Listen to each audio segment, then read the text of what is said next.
Halo, Assalamualaikum. Selamat datang kembali di channel Hi Doc with edisi Lolos LPDP One Shot Dokter Spesialis bersama aku, Dr. Fitri.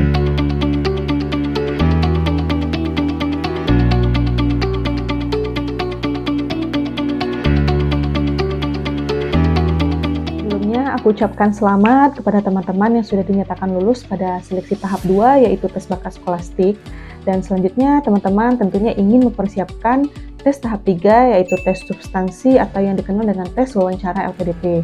Nah, teman-teman, kononnya memang tes wawancara LPDP ini adalah tes yang paling menyeramkan dan yang paling menegangkan di antara rangkaian tes LPDP yang lain. Namun, teman-teman tidak perlu khawatir karena kita akan diberikan waktu untuk mempersiapkan diri sehingga kita bisa secara maksimal berlatih dan mencari materi-materi yang akan ditanyakan nanti di tes wawancara. Pada video ini, aku akan berbagi tips kepada teman-teman bagaimana aku mempersiapkan diri untuk tes wawancara LPDP ini. Seperti biasa, akan aku bagi menjadi dua. Yang pertama, tips yang berhubungan dengan strategi, dan yang kedua, tips yang berhubungan dengan teknis. Nah, baik teman-teman, langsung saja. Untuk tips yang berhubungan dengan strategi ini akan aku berikan 7 tips ya teman-teman. Yang pertama, pahami situasi wawancara. Yang kedua, pahami metode STAR. Yang ketiga, pahami analisa pohon masalah. Yang keempat, pembahasan CV. Yang kelima, pembahasan esai. Yang keenam, cari teman seperjuangan. Dan yang ketujuh, latihan sebanyak-banyaknya. Yang pertama, memahami situasi wawancara. Jadi, memahami situasi wawancara ini adalah hal yang penting ya teman-teman.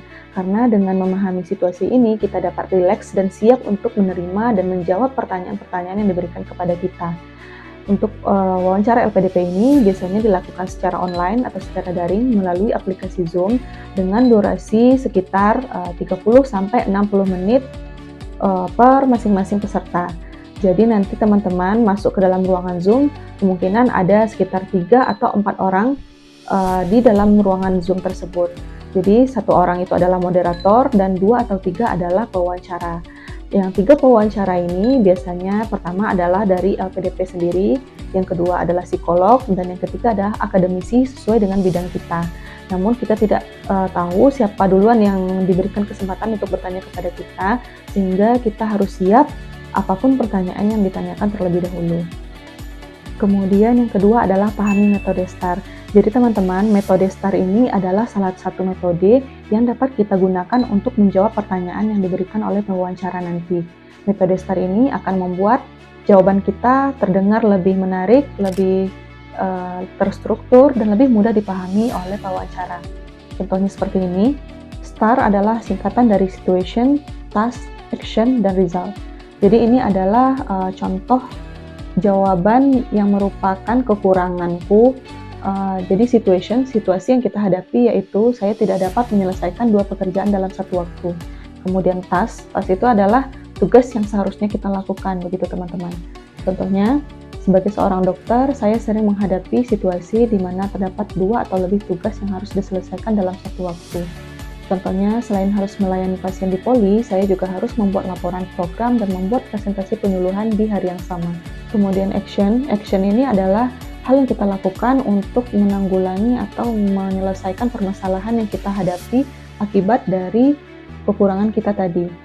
Karena itu, saya menyediakan sebuah buku catatan kecil dan membuat list pekerjaan berdasarkan deadline dan tingkat kesulitannya sehingga saya bisa fokus untuk menyelesaikan pekerjaan satu demi satu.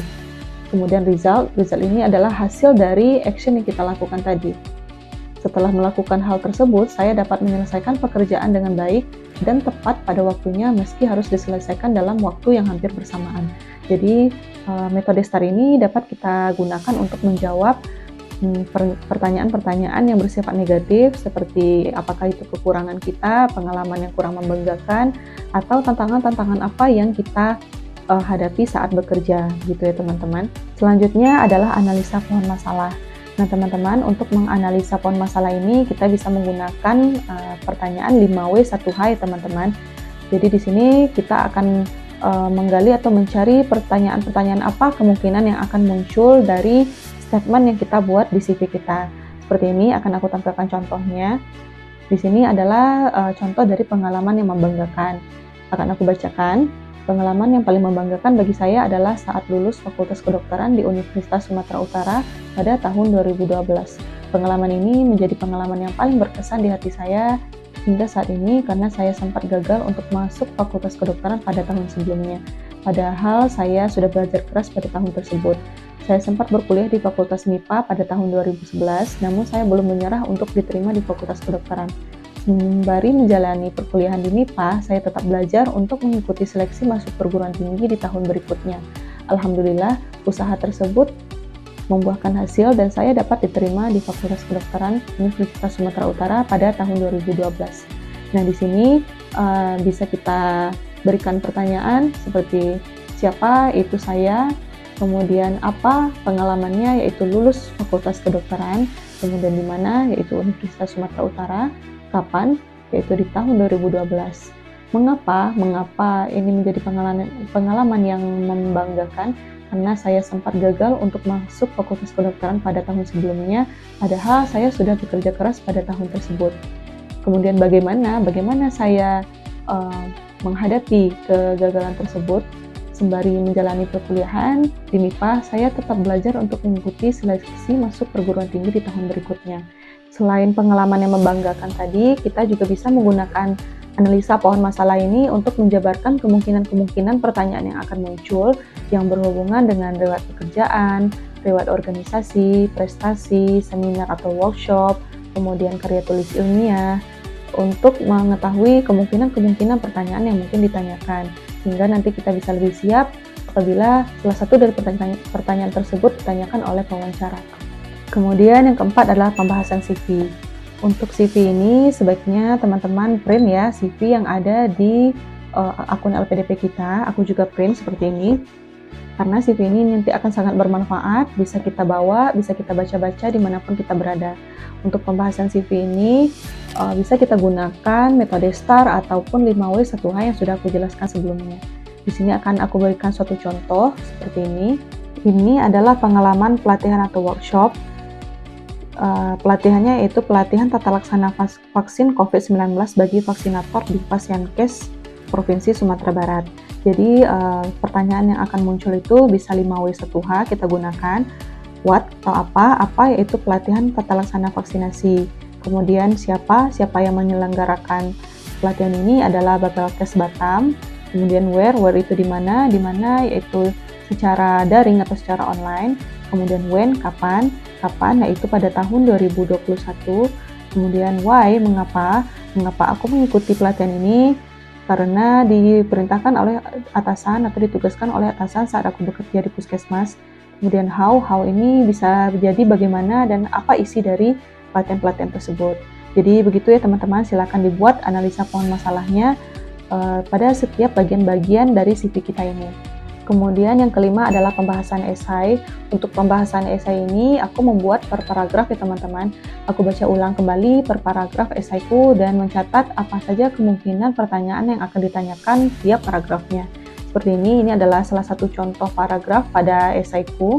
Setelah hampir 4 tahun bekerja sebagai dokter umum di Kota Padang Panjang, saya merasa ingin memberikan kontribusi lebih banyak untuk kota ini. Saya mulai memandang beberapa masalah dan kendala bagi pelayanan kesehatan, khususnya bagaimana seorang dokter memberikan pelayanan kesehatan di kota ini. Salah satu permasalahan yang saya temukan adalah belum lengkapnya pemeriksaan penunjang yang ada di RSUD Kota Padang Panjang, khususnya pada instalasi radiologi. Saat saya bekerja di puskesmas atau klinik, seringkali saya menjumpai pasien dengan indikasi rujuk baik ke bagian penyakit dalam, saraf, maupun bedah. Setelah dirujuk ke RSUD, beberapa kasus ini tidak terselesaikan dengan baik karena keterbatasan pemeriksaan radiologi seperti CT scan maupun MRI. Terlebih lagi, banyak pasien yang menolak untuk dirujuk ke kota lain dengan beragam faktor. Padahal, sebagian besar kasus ini sebenarnya bisa ditangani di RSUD Kota Padang Panjang karena dokter spesialis terkait tersedia dan memiliki kompetensi di bidangnya. Jadi teman-teman, pada paragraf ini, pertanyaan yang bisa saja muncul adalah seperti yang pertama, mengapa pemeriksaan radiologi di RSUD Padang Panjang belum lengkap? Kemudian, yang kedua, apa saja contoh kasus penyakit dalam, saraf, ataupun bedah yang tidak terselesaikan tersebut? Kemudian yang ketiga, mengapa pasien di Kota Padang Panjang banyak yang menolak untuk dirujuk ke kota lain?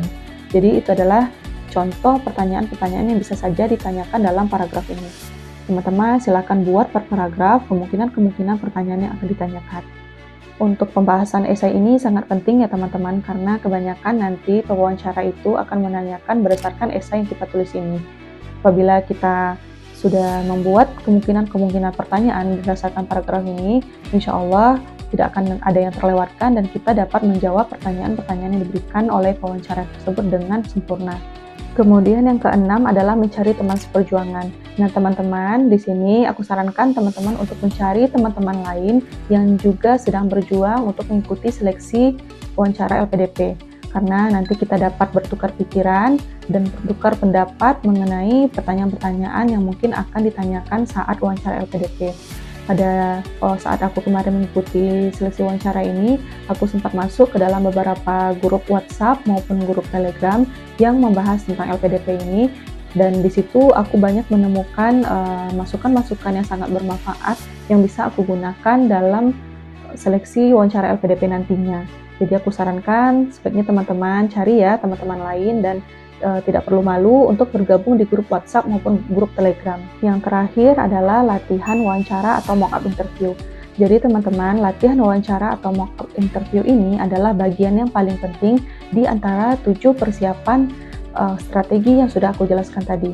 Di latihan wawancara ini kita akan melakukan interview layaknya interview yang sebenarnya bersama awardi-awardi yang telah lalu sebagai pewawancaranya. Nanti teman-teman bisa meminta kepada teman-teman yang sudah lulus untuk menjadi pewawancara ya.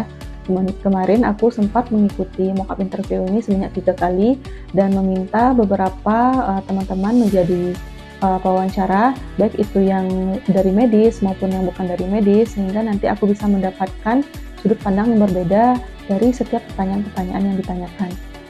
Teman-teman juga sebaiknya merekam setiap mock-up interview yang teman-teman lakukan, sehingga nanti bisa menonton ulang dan menilai di mana kita masih kurang, sehingga nanti bisa kita perbaiki dan di hari H wawancara kita tidak melakukan kesalahan tersebut lagi.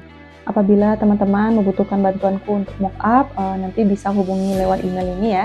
Apabila aku ada waktu luang, insya Allah akan aku bantu.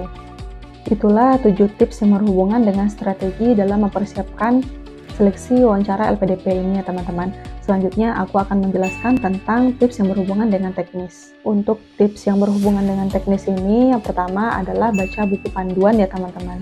Jadi teman-teman, LPDP ini sebenarnya sangat baik sekali karena pada tiap tahap seleksinya, LPDP akan mengeluarkan buku panduan. Buku panduannya tersebut sangat jelas dan bisa kita baca. Sebaiknya teman-teman mendownloadnya terlebih dahulu.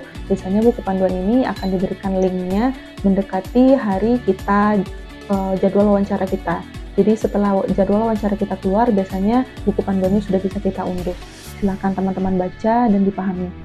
Kemudian untuk tips yang kedua yaitu siapkan PC dan jaringan internet yang stabil. Sama seperti TBS sebelumnya, jadi teman-teman silahkan siapkan jaringan internet yang lancar, kemudian PC yang bagus. Kalau bisa gunakanlah PC atau laptop yang kameranya jelas ya teman-teman, karena menurut pengalamanku pribadi hal tersebut sangat berpengaruh karena pewawancara dapat melihat jelas mimik wajah kita saat kita menjawab pertanyaan. Kemudian jaringan internet juga tidak kalah penting karena kita melakukan wawancaranya secara live, sehingga apabila ada keterlambatan atau jaringan tidak stabil, jawaban kita tidak terdengar jelas oleh pewawancara sehingga dapat mempengaruhi hasil dari wawancara kita tersebut. Apabila teman-teman tinggal di daerah yang koneksi internetnya tidak stabil, aku sarankan teman-teman untuk sementara waktu berkunjung atau tinggal di daerah yang memiliki koneksi internetnya stabil ya. Karena menurut pengalaman teman-teman sebelumnya, ada yang sengaja pergi ke kota yang jaraknya cukup jauh, sekitar 4 jam perjalanan untuk mendapatkan koneksi internet yang bagus. Kemudian apabila kita tidak memiliki PC yang memadai juga, sebaiknya boleh pinjam, apakah itu milik teman-teman kita atau milik kantor, boleh minta izin kepada atasan untuk meminjamnya terlebih dahulu. Karena hal ini sangat menentukan dan sangat penting untuk kita persiapkan. Kemudian untuk posisi duduknya itu tidak boleh kita menutupi dahi ya teman-teman, terlihat wajah kita dan terlihat juga gerak-gerik tangan kita saat kita berbicara gitu. Karena itu akan memudahkan pewawancara untuk mengerti gestur kita bagaimana. Untuk menjawab pertanyaan, sebaiknya teman-teman jawablah pertanyaan yang ditanyakan saja ya teman-teman. Jangan mengucapkan hal-hal yang tidak ditanyakan karena bisa menimbulkan pertanyaan bertingkat lainnya yang menjadi jebakan bagi kita nantinya. Kemudian dengarkan pertanyaan pewawancara hingga selesai baru dijawab. Jangan memotong pertanyaan pewawancara di tengah-tengah karena hal tersebut terkesan tidak sopan dan jawaban kita juga terkesan terburu-buru. Aku sarankan teman-teman hindari menjawab pertanyaan dengan menggunakan istilah medis ya teman-teman. Karena pewawancara kita tersebut tidak semuanya berasal dari latar belakang medis. Sehingga nanti jawaban-jawaban kita bisa dipahami dengan baik. Kemudian yang terakhir, sebaiknya teman-teman menjaga kesehatan ya, mendekati hari tes wawancara tersebut. Karena jika tubuh kita sehat, kita dapat menjawab pertanyaan-pertanyaan tersebut dengan baik. Kemudian teman-teman jangan lupa meminta doa kepada orang tua atau kepada suami atau istri teman-teman untuk kelancaran dari tes wawancara ini. Baiklah teman-teman, itulah tips yang dapat aku bagikan dalam persiapan wawancara LPDP. Jadi aku rangkum kembali, tips yang berhubungan dengan strategi ada 7. Yang pertama, pahami situasi wawancara. Yang kedua, pahami metode STAR. Yang ketiga, pahami analisa pohon masalah. Yang keempat, pembahasan CV. Yang kelima, pembahasan esai. Yang keenam, cari teman seperjuangan. Dan yang ketujuh, latihan interview atau mock-up interview. Kemudian, tips yang berhubungan dengan teknis. Yang pertama, baca buku panduan interview. Yang kedua, siapkan PC dan jaringan internet yang stabil. Yang ketiga, perhatikan cara menjawab pertanyaan. Dan yang keempat, jaga kesehatan serta minta doa restu kepada orang tua maupun kepada pasangan. Aku berharap video ini dapat bermanfaat bagi teman-teman yang sedang mempersiapkan diri untuk seleksi wawancara LPDP atau seleksi tahap akhir dari beasiswa LPDP ini. Mudah-mudahan teman-teman dapat lulus di seleksi tahap akhir ini dan menyusul menjadi awardee LPDP di periode selanjutnya. Apabila teman-teman ada pertanyaan, boleh tinggalkan di kolom komentar. Jika video ini bermanfaat, silahkan subscribe, like, dan share kepada teman-teman lain yang mungkin membutuhkan video ini.